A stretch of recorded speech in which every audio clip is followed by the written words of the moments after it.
What's up, gamers? My name is Cobra, and this is the Freeroll. The Freeroll is a YouTube channel focused on play-to-earn gaming, specifically crypto or NFT-based games. My name is Cobra.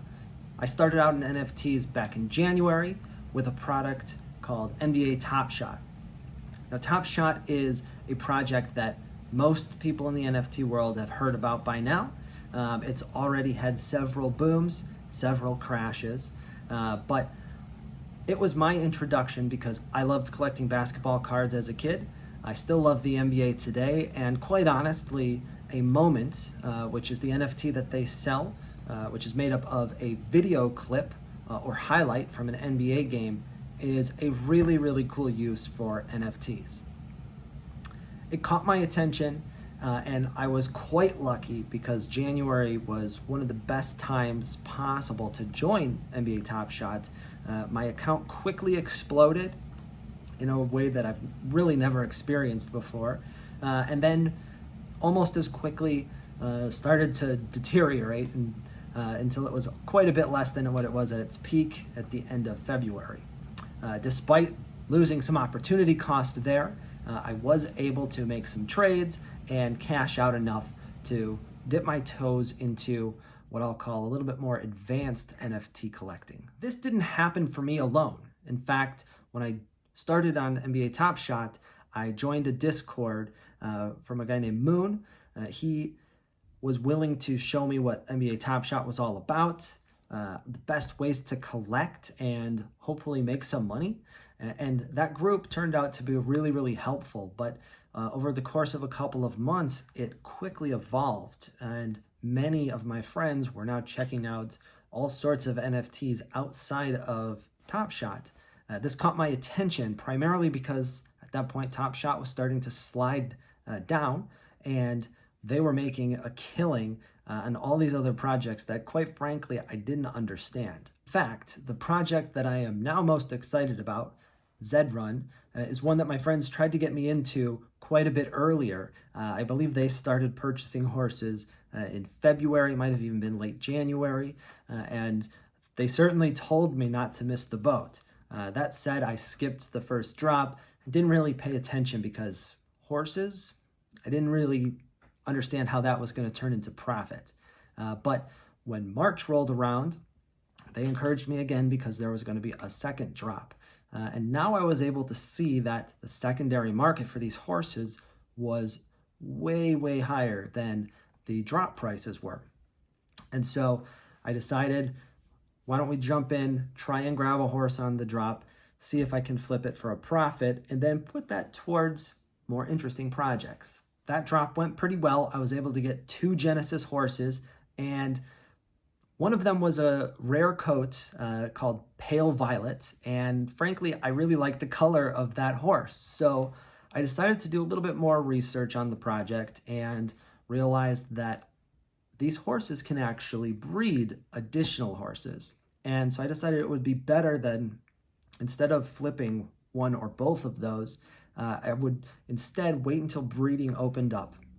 At the time, it was a feature that they had launched and had to pull back because there were some errors. I'm really glad that I did because the Zed market continued to take off and breeding opened up about a month ago now. And I've been able to start generating actual income with one project that I've invested in. And we're going to talk about that in greater detail in a future video. But that really unlocked for me that NFTs change the game for video games. Focus specifically on this niche within the NFT community because I really understood the utility and the value that NFTs were adding here. In fact, if my Pokemon collection were actual NFTs, I could probably quit my day job today. Of course, Pokemon NFTs are probably still several years away, but when that day comes, we will know that crypto gaming and play-to-earn gaming is for real and fully mainstream. In fact, it goes much further than that. I actually believe that NFTs are going to change video gaming in an incredible way. In fact, I would call it a full-on revolution for video games. especially mobile games, where I think we're going to see that take off first. And what I mean by that is, yes, there are professional gamers today. They're winning Counter-Strike tournaments and things like that at a really, really high level. And esports is very cool and very much here to stay.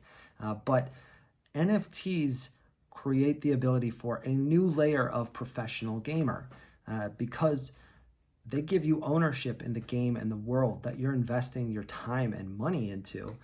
It gives you the ability to take that money back out because you own something, you can sell it. And this is going to create a new class of gamer. In fact, I fully expect that within a year or two, maybe longer, I will be able to turn this hobby into a full-time gig myself. And I might be playing a dozen games that are each earning $300 a month. I might be playing 2 or 3 games that are each bringing in a couple $1,000s a month. I don't know exactly what that's going to look like, but we're going to track that journey here on this channel and see where we end up. Now, the most common phrase in NFT and crypto these days is not financial advice and do your own research. And that's absolutely the case here. I want to be very clear that everything we talk about here is very early stages, and a lot of the stuff that we're going to invest in is ultimately going to fail. And that's okay. We have to know that going in, and my advice, the only financial advice that I will give on this channel is that every single dollar that you put in, you should be willing to lose, because there's going to be times where that's exactly what happens. But now is also a great time to get in for cheap. If we pick the right projects, and if even just 1 or 2 of them hit long term and become big time mainstream games that millions of players are interested in, we're going to be in fantastic shape, because we're joining at alpha and beta stages when prices are lower, but the risk is much higher. And that risk is going to pay off in the long run as long as we can find a couple of winners. Most of the games that I've invested in today are not even close to operational. In fact, I mentioned Zedrun earlier. That one is, but it's barely running. There's only one type of race, and they only turned on breeding about a month ago. So there's a ton more to come even within that game alone. There's only one other game out there right now that is really earning big returns for some of its early adopters. That game is called Axi Infinity. I don't have a position in Axi just yet, but have been practicing with a loaner team from a friend and learning a bunch more about the game. I do intend to make an investment there, so another future video will be taking a look at the easiest way to get in, and my specific focus with that one, because we're going to be late, is to get in as cheap as possible. Now, I say late, that's in comparison to some of these other projects. It's actually very, very early still. I don't think Axi's even reached beta stages at this point. As evidenced by the last couple of days, the game has been barely playable. But despite that, the revenue is still crazy high. There are some games that are coming sooner, like Nova Rally and Olive Land. And then there are some other games that are coming a little bit further down the line. Chicken Derby, Guild of Guardians is one that I'm very excited about, but might be a full year off before we even start private beta. And along the way, a whole bunch more are going to pop up. My intention is to test out a whole bunch of them with smaller investments, try to pick out the ones that I think make sense to jump into really quickly, and figure out exactly what my play to earn strategy within that game is going to look like. One key that we'll take a particular focus on is passive income. Like, for example, with Zedrun, the majority of my earnings is going to always come from breeding, and quite frankly, breeding takes a minute per horse. Not very much of your time, right? I've got 6 of them now, so it'll take maybe 10 minutes next month, but that's a very small time. On the flip side, there's games like Axi Infinity where you can actually play and then sell the in-game currency.